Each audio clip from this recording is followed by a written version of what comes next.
ఇక జీవనయానం చేయుదమా. మాటలతో మన దేశమాతనే కొలిచెనమా. భావం భాగ్యం కూర్చుకొని ఇక జీవనయానం చేయుదమా.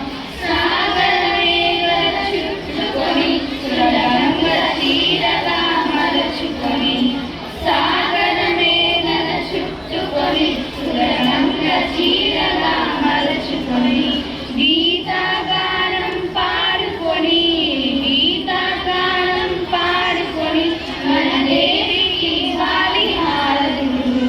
గీతాగానం పాడుకొని మన దేవికి వాలి హారతులు. చేనెల తేటల మాటలతో మన దేశమాతనే కొలిచెనమా. భావం భాగ్యం కూర్చుకొని ఇక జీవనయానం చేయుదమా. భావనతో హిమశైల శిఖరమే